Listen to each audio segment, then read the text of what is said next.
Hello friends, welcome to online study kingdom. दोस्तों, UPSC घटना चक्र बुक हम लोग यहाँ कवर कर रहे हैं, जो कि अभी तक हम लोगों ने सिलेबस क्रमांक 15 जो दिए हुए हैं उसमें से 5 कवर कर चुके हैं।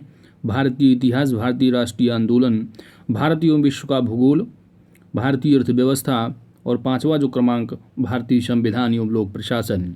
आज की इस वीडियो में क्रमांक संख्या होगा आपका सिलेबस का, वो है 6ठा, जिसमें कि सामान्य विज्ञान है और उसमें प्रारंभिक भौतिक विज्ञान, प्रारंभिक रसायन विज्ञान और प्रारंभिक जीव विज्ञान को कवर करना है। तो आज की इस वीडियो में हम कवर करेंगे दोस्तों प्रारंभिक भौतिक विज्ञान को। दोस्तों, अगर आप हमारे चैनल पर नए हैं तो चैनल को ज़रूर सब्सक्राइब करें, क्योंकि आपकी सब्सक्रिप्शन ही हमारी ताकत है। साथ ही आप नोटिफिकेशन बेल आइकन को प्रेस कर दें ताकि आने वाली वीडियो का अपडेट्स आप सभी को प्राप्त होता रहे। तो आइए हम लोग स्टार्ट करते हैं। पहला 1 लाइनर फैक्ट है कि न्यूटन के प्रथम नियम के अनुसार प्रत्येक वस्तु अपनी स्थिति को बनाए रखती। न्यूटन ने अपनी पुस्तक प्रिंसिपिया में गुरुत्वाकर्षण का नियम दिया है। रेखीय संवेग संरक्षण निकल कर आता है और न्यूटन के द्वितीय तथा तृतीय नियम दोनों के योग से जड़त्व के कारण ही पिंड अपनी अवस्था परिवर्तन का विरोध करता है। आवेग जो होता है वह बल गुणित समानांतराल है, जो कि संवेग परिवर्तन के बराबर होता है। किसी वस्तु या पिंड में उसकी गति या वेग के कारण कार्य करने की जो क्षमता है उसको गतिज ऊर्जा कहते हैं। जैसे कि बंदूक से दागी गई गोली में गतिज ऊर्जा, तोप से छोड़े गए गोले में, चलते हुए वाहन में तथा घूमते हुए लट्टू में उत्पन्न जो ऊर्जा है वह गतिज ऊर्जा है। क्रिया एवं प्रतिक्रिया एक ही वस्तु पर क्रिया करते हैं तो परिणामी जो बल होगा वह शून्य होता है। गति का प्रथम नियम जड़त्व की व्याख्या करता है और विभवांतर जो नापा जाता है वह बोल्ट मापी के द्वारा। तरंग दैर्ध्य का मात्रक क्या है तो एंगस्ट्राम है। एनीमोमीटर का उपयोग पवन का वेग मापने के लिए किया जाता है। शक्ति और ऊर्जा दोनों जो है वो अदिश राशियाँ हैं। किसी विशेष दिशा में गतिशील वस्तु की स्थिति परिवर्तन को उसका विस्थापन कहते हैं। कैरेट सोने की शुद्धता की माप है। बार जो है वह वायुमंडलीय दाब की इकाई होती है। तोप फायरिंग करने के बाद न्यूटन के गति के तीसरे नियम के अनुसार पीछे की ओर धक्का मारती है, यानी क्रिया का प्रतिक्रिया। एक फायदम का जो मान होता है वह 6 फीट या 1.8 to 88 मीटर के बराबर होता है। सदिश राशियाँ क्या होती तो वे भौतिक राशियाँ जिनमें परिणाम क्या है, परिमाण और दिशा, जिनमें परिमाण और दिशा दोनों होते हैं वो सदिश राशियाँ होती हैं। जैसे कि आपका वेग हो गया, बल, त्वरण आदि। और अदिश राशियाँ वो होती हैं जिनमें परिमाण तो होता है लेकिन दिशा की ज़रूरत नहीं होती है, जैसे कि द्रव्यमान हो गया, तापमान, समय आदि। किसी सदिश का परिमाण धनात्मक या ऋणात्मक या शून्य हो सकता है। चंद्रमा पर जी का जो मान होता है वो पृथ्वी पर जी के मान का 1/6 होता है। त्वरण का मात्रक न्यूटन प्रति मीटर स्क्वायर होता है और बल का मात्रक न्यूटन तथा ऊष्मा कार्य अथवा ऊर्जा का मात्रक जूल होता है। साइकिल सवार किसी मोड़ पर घूमता है तो वहाँ पर जो बल काम करता है वह अभिकेंद्रीय बल से अपने भार को संतुलित कर लेता है। अभिकेंद्रीय बल की जो दिशा होती है वह केंद्र की ओर होती है। जैसे कि ये मोड़ है, साइकिल अगर जा रही है, ऐसे मुड़ रही है गाड़ी, बाइक, तो जो ये केंद्र की ओर जो बल लगता है वो अभिकेंद्रीय बल होता है। ठीक है, अभिकेंद्रीय बल mv² अपान r के बराबर होता है, जहाँ पर m द्रव्यमान है और v जो है वो वेग है और r क्या है वो त्रिज्या है। जड़त्व आघूर्ण का SI जो मात्रक किलोग्राम मीटर स्क्वायर होता है। वृत्ताकार मार्ग पर गतिशील कण को वृत्त के केंद्र से मिलाने वाली रेखा 1 सेकंड में जितने कोण घूमती है उसे उस कोण का कोणीय वेग कहते हैं। किसी पिंड द्वारा किया गया कार्य जो है वह बल और बल की दिशा में विस्थापन के बराबर होता है। किसी वस्तु में विशेष अवस्था के कारण कार्य करने की जो क्षमता आ जाती है तो उसे स्थितिज ऊर्जा कहा जाता है। किसी वस्तु में जब जो है किसी विशेष अवस्था के कारण कार्य करने की क्षमता अगर आ जाती है तो उसे स्थितिज ऊर्जा कहा जाता है। एसआई प्रणाली में कुल 7 मूल मात्रों को रखा गया है। कितने? कुल 7 मूल मात्रक हैं, जिसमें metre, kilogram, second, kelvin, ampere, candela तथा मोल हैं। विद्युत जनित्र दैट इज जनरेटर यांत्रिक ऊर्जा को वैद्युत ऊर्जा में परिवर्तित करके विद्युत उत्पन्न करते हैं। तो जनरेटर का काम क्या है? यांत्रिक ऊर्जा को वैद्युत ऊर्जा में परिवर्तित करना। ये विद्युत चुंबकीय प्रेरण के सिद्धांत पर कार्य करते हैं। किसी घड़ी के लोलक की जो लंबाई है बढ़ाए जाने पर आवर्तकाल बढ़ जाता है। स्प्रिंग को अपनी सामान्य लंबाई पर वापस लौटने के लिए लगने वाले बल को प्रत्यास्थ या प्रत्यानयन बल कहते हैं। प्रत्यास्थता यानी किसी वस्तु के पदार्थ का वह गुण है जिसके कारण वस्तु किसी विरूपक बल के द्वारा उत्पन्न आकार अथवा आकृति की परिवर्तन का विरोध करती है। वेग परिवर्तन की दर को त्वरण कहते हैं। सीजीएस प्रणाली में त्वरण का जो मात्रक होता है वह सेंटीमीटर प्रति सेकंड स्क्वायर है। घनत्व वह भौतिक राशि है जिस पर मात्रा में वृद्धि पर कोई प्रभाव नहीं पड़ता है। जड़त्व का नियम सर्वप्रथम गैलीलियो ने दिया था। कार्य करने की दर को शक्ति या सामर्थ्य कहते हैं। शक्ति बराबर होता है कार्य बटे समय। तापमान थर्मामीटर से नापा जाता है। 100 डिग्री सेंटीग्रेड तापमान का मान 373 केल्विन होता है। दाब की एसआई जो इकाई है वह पास्कल है। द्रव में पृष्ठ तनाव का कारण अणुओं के मध्य ससंजक बल से है। ससंजक बल वह आकर्षण बल है जो एक ही प्रकार के अणुओं के बीच कार्य करता है। पृष्ठ तनाव की वह प्रवृत्ति है। पृष्ठ तनाव द्रव की वह प्रवृत्ति है जिसमें द्रव अपना क्षेत्रफल न्यूनतम करने का प्रयास करता है। पानी से भरे गिलास के अंदर तैरते हुए बर्फ के टुकड़े के पिघल जाने पर जल का स्तर वही बना रहता है। क्यों? क्योंकि बर्फ के टुकड़े द्वारा प्रतिस्थापित जल का आयतन बर्फ के द्रव के रूप में आयतन के बराबर होता है। उत्प्लावी बल किसी वस्तु द्वारा हटाए गए तरल के भार के बराबर होता है और यह सिद्धांत आर्किमिडीज ने दिया था। पिघलने पर सामान्यतः ठोस के आयतन में वृद्धि होती है, लेकिन बर्फ पिघलने पर सिकुड़ती है। यदि ठोस में कोई अशुद्धि विद्यमान है तो उसका गलनांक कम हो जाता है। पारा शीशे को नहीं भिगोता है क्योंकि इसका ससंजक बल आसंजक बल से अधिक होता है। जल में किसी डिटर्जेंट यानी साबुन को मिलाने से पृष्ठ तनाव कम हो जाता है।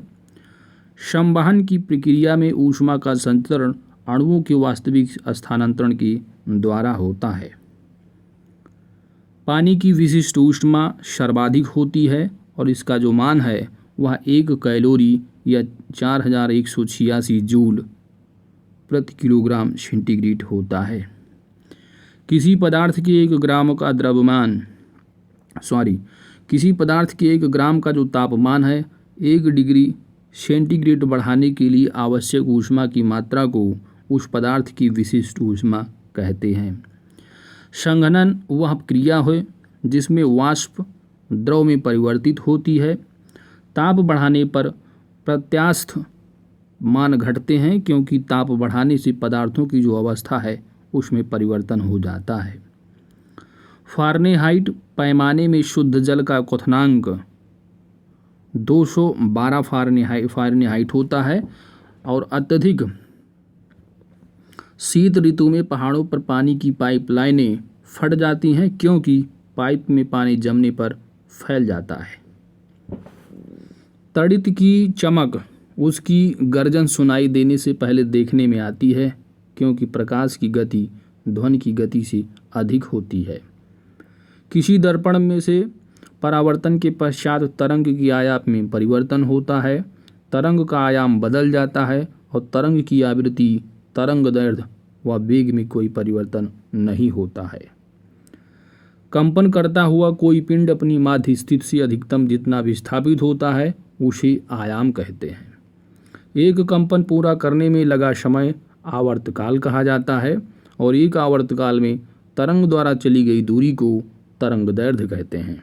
एक सेकंड में जितने कंपन होते हैं उसे आवृत्ति कहते हैं।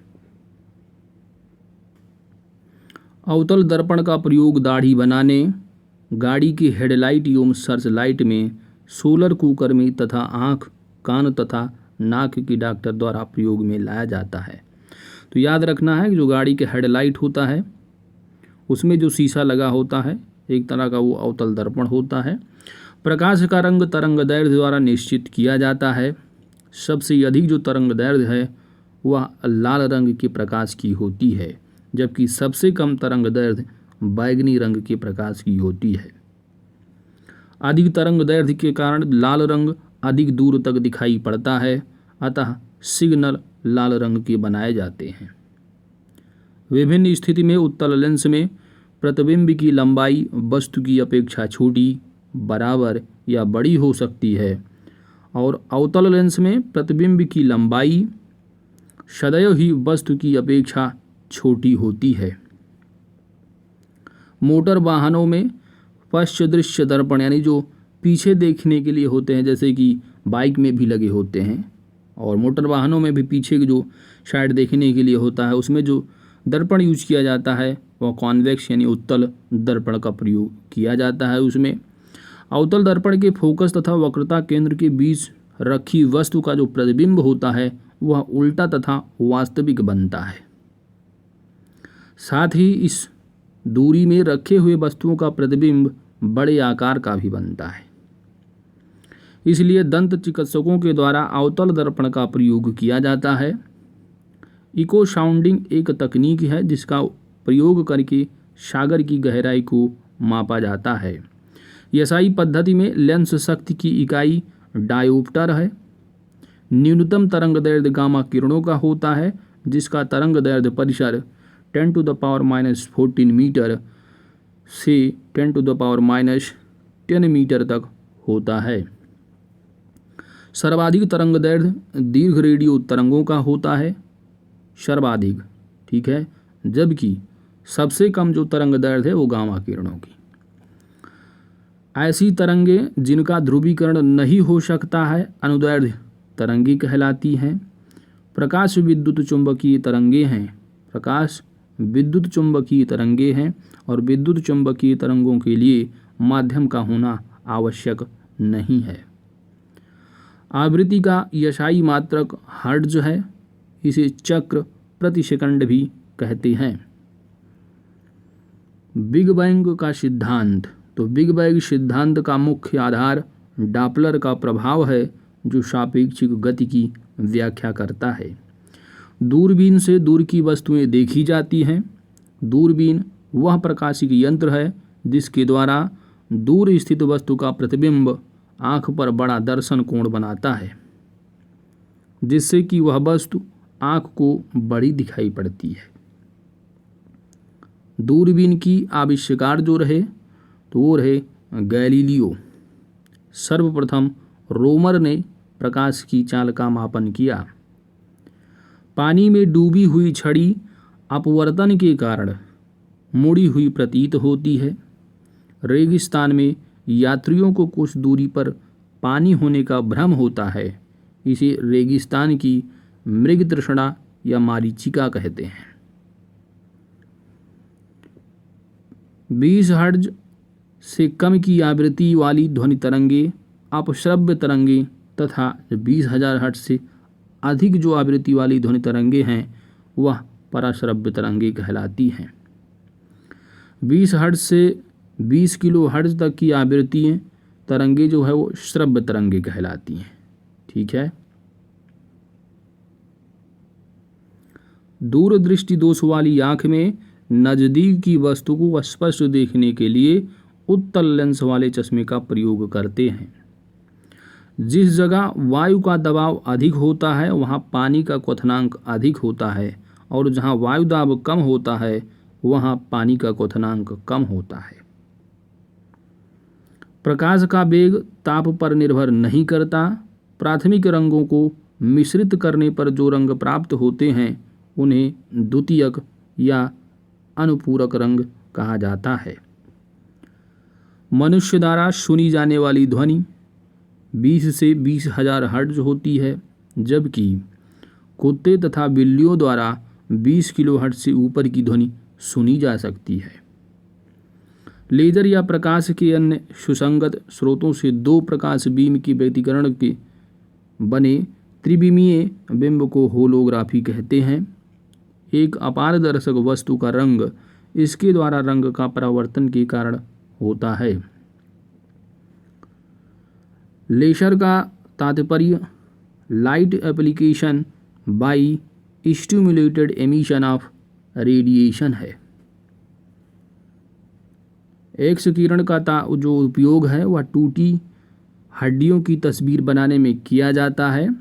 बादलों वाली रात्रि खुले आकाश वाली रात्रि से गर्म होती है। बादलों वाली जो रात्रि होती है वह खुले आकाश वाली रात्रि से गर्म होती है। इसकी जो वजह है वह पार्थिव विकिरण है। आइंस्टीन को प्रकाश वैद्युत प्रभाव सिद्धांत के लिए नोबेल पुरस्कार मिला है। लाउड स्पीकर एक ऐसा यंत्र है जो माइक्रोफोन से सर्वप्रथम ध्वनि ऊर्जा को वैद्युत ऊर्जा में एवं उसके बाद वैद्युत ऊर्जा को ध्वनि ऊर्जा में परिवर्तित करता है। Loud speaker. अधिवर्ष उसे कहते हैं जब फरवरी 29 दिन की होती है। ट्रांसफार्मर विद्युत चुंबकीय प्रेरण के सिद्धांत पर कार्य करने वाला एक साधन है। किस सिद्धांत पर काम करता है? विद्युत चुंबकीय प्रेरण के सिद्धांत पर। जिन पदार्थों से होकर विद्युत धारा प्रवाहित नहीं होती है उन्हें विद्युत रोधी कहते हैं, जैसे लाख, शीशा, एबोनाइट, कास्ट हो गया, रबर, अभ्रक, सल्फर, शुष्क हवा, सिल्क आदि। ये सभी की सभी क्या हैं? विद्युत रोधी। तड़ित चालक का आविष्कार बेंजामिन फ्रैंकलिन ने किया था। ग्राहम बेल ने टेलीफोन का और लॉर्ड लिस्टर ने एंटीसेप्टिक सर्जरी का तथा आइंस्टीन ने सापेक्षता का सिद्धांत दिया था। किसी चालक तार का प्रतिरोध तापमान बढ़ने के साथ बढ़ता है। शुद्ध पानी विद्युत का खराब सुचालक है। धातुएं अच्छी चालक होती हैं क्योंकि उनमें मुक्त इलेक्ट्रॉन होते हैं। परमाणु वैद्युत उदासीन होता है। सूर्य की असीमित ऊर्जा का स्रोत नाभिकीय संलयन होता है। किसी द्रव को उसके क्वथनांक से पूर्व उसके वाष्प में बदलने की क्रिया को वाष्पीकरण कहते हैं। ट्रांजिस्टर दो डायोडों का एक संयोजन है। वायुमंडल में सबसे अधिक मात्रा में नाइट्रोजन 78% और ऑक्सीजन 21%, शेष 1% में carbon dioxide, hydrogen, helium, ozone तथा जलवाष्प होते हैं। जब किसी भारी नाभिक के टूटने से दो छोटे नाभिक बनते हैं तो विशाल मात्रा में ऊर्जा उत्सर्जित होती है और इसी क्रिया को नाभिकीय विखंडन कहते हैं। घर्षण से ऊष्मा उत्पन्न होती है। परमाणु के नाभिक का आकार 10⁻⁻15 मीटर कोटि का होता है। ओजोन दैट इज O3 एक गैस है और यह समुद्र की सतह से 60 किलोमीटर की ऊंचाई पर पाई जाती है। स्ट्रेटोस्फीयर यानी समताप मंडल पृथ्वी से 18 से 20 किलोमीटर की ऊंचाई पर पाया जाता है। सुपर कंडक्टर की चालकता अनंत होती है। विद्युत और चुंबकत्व का गहरा संबंध है, इसका पता सर्वप्रथम मैक्स बेल ने लगाया। खाद्य ऊर्जा को हम कैलोरी इकाई में माप सकते हैं। हाइड्रोजन बम न्यूक्लियर फ्यूजन के सिद्धांत पर बनाया जाता है, यानी नाभिकीय संलयन पर। रैम का आशय रैंडम एक्सेस मेमोरी से है। एक बाइट में 8 बिट्स होते हैं और एक निबल में 4 बिट होते हैं। सिलिकॉन एक सेमीकंडक्टर है और इसका प्रयोग कंप्यूटर की चिप बनाने में किया जाता है। विद्युत ऊर्जा का प्राकृतिक स्रोत नहीं है, जबकि लकड़ी, कोयला व सूर्य ऊर्जा के प्राकृतिक स्रोत हैं। रमन प्रभाव की खोज के लिए वर्ष 1930 का भौतिकी का नोबेल पुरस्कार सर चंद्रशेखर वेंकट रमन को प्रदान किया गया था। इस प्रभाव की खोज की तिथि 28 फरवरी को है, इसलिए राष्ट्रीय विज्ञान दिवस के रूप में 28 फरवरी को मनाया जाता है। रेडियो कार्बन, कार्बन 14 का प्रयोग किसी पदार्थ की आयु निर्धारण करने में किया जाता है। वायु का प्रवाह उच्च वायुदाब से निम्न वायुदाब की दिशा में होता है।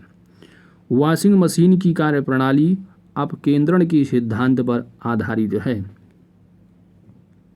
1614 ईस्वी में जॉन नेपियर ने लघुगण की संकल्पना की। ऑक्सीजन की खोज 1774 ईस्वी में जोसेफ प्रिस्टले ने की थी। मानव निर्मित प्रथम उपग्रह स्पुतनिक 1 था। क्रोनोलॉजी विज्ञान की वह शाखा है जिसमें समय की अवधि का अध्ययन किया जाता है। डाल्टन ने परमाणु सिद्धांत का प्रतिपादन किया था। समुद्र की गहराई सामान्यतया फैदोमीटर से नापी जाती है। नॉटिकल मील समुद्र दूरी मापने की इकाई होती है, जबकि गहराई जो है वो फैदोमीटर है। पृथ्वी के नज़दीक वायुमंडल की सबसे निचली परत, पृथ्वी के नज़दीक वायुमंडल की जो सबसे निचली परत है वह क्षोभमंडल है। प्रथम अंतरिक्ष यात्री यूरी गागरिन हैं, जो 12 अप्रैल 1961 ईस्वी को वोस्टोक स्पेसक्राफ्ट से अंतरिक्ष में गए और अंतरिक्ष में 1 घंटा 48 मिनट तक रहे। जापान पर प्रथम परमाणु बम वर्ष 1945 में गिराया गया था और प्रथम भारतीय अंतरिक्ष यात्री राकेश शर्मा थे। चांद पर आबादी को ले जाने वाले स्पेस शटल का नाम अपोलो 11 था। भारत द्वारा चंद्रमा पर भेजे गए पहले यान का जो नाम है वह चंद्रयान 1 है। ब्रह्मांड का अध्ययन कोस्मोलॉजी रूप में जाना जाता है, तो याद रखना है कि ब्रह्मांड के अध्ययन को क्या कहा जाता है, कोस्मोलॉजी। तो दोस्तों, इसी के साथ हमारा जो प्रारंभिक भौतिक विज्ञान से संबंधित महत्वपूर्ण वन लाइनर जो हम लोगों ने फैक्ट को कवर किया। तो दोस्तों, अगर हमारी वीडियो आपको अच्छी लगी है तो वीडियो को लाइक करें और चैनल पर नए हैं तो चैनल को सब्सक्राइब करना ना भूलें। अगला जो लेक्चर होगा वो होगा प्रारंभिक रसायन विज्ञान का। मिलते हैं नेक्स्ट लेक्चर में। Thanks for watching.